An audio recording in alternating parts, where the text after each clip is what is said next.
Seems like it's always something. If it's not fuel prices going through the roof, it's freight rates going through the floor. It can be pretty tough to love trucking some days when trucking just doesn't love you back. Worried about passing your CDL test? Don't be.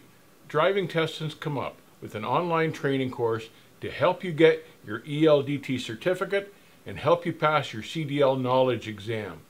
Driving Test is certified by the FMCSA and is recognized as the best online training course in America.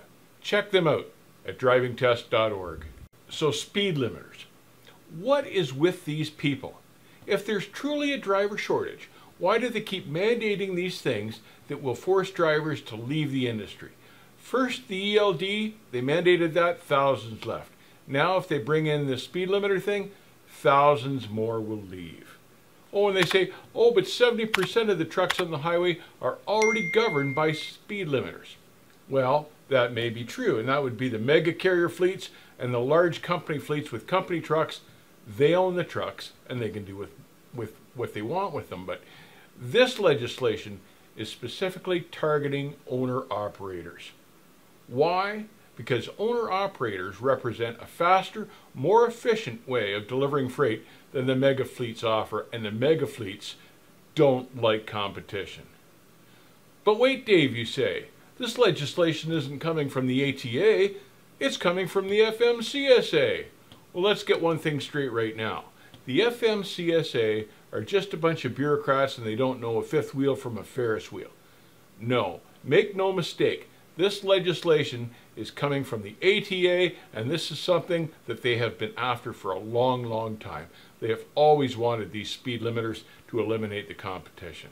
And they're using the same old line, oh, it's all about safety. Well, if the ATA was truly all about safety, they'd be training their new drivers better and not running them team with a driver trainer that's only got 3 months experience.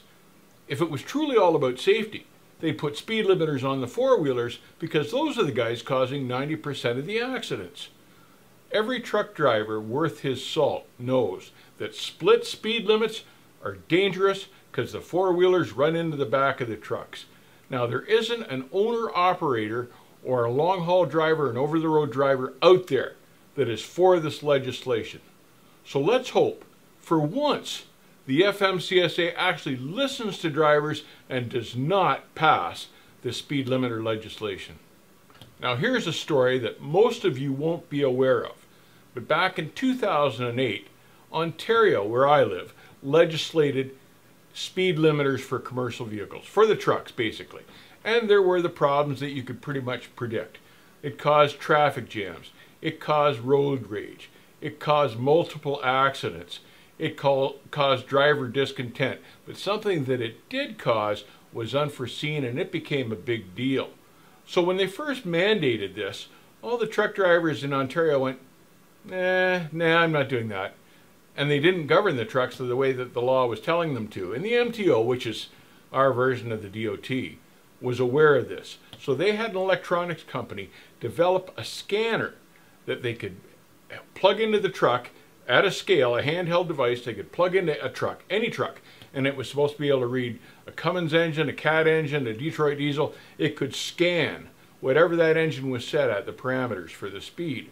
But the problem was they kept plugging these scanners into all these trucks across Ontario, whoever they pulled in, and the scanners were trying to read all these different engines, and some of these engines were working properly, and some of them weren't. And some of them had electronic viruses, and some of them didn't. And some of these scanners developed and adapted these viruses and then started passing them on through the ECMs of every truck that they tested. And all of a sudden, all these trucks in Ontario were having electronic issues or breaking down or shutting down or misbehaving. And when they figured out why it was, there was a lawsuit. There was a big lawsuit, and the owner-operators took the province to court. Well, they hushed all that up pretty much. They wanted to keep that quiet.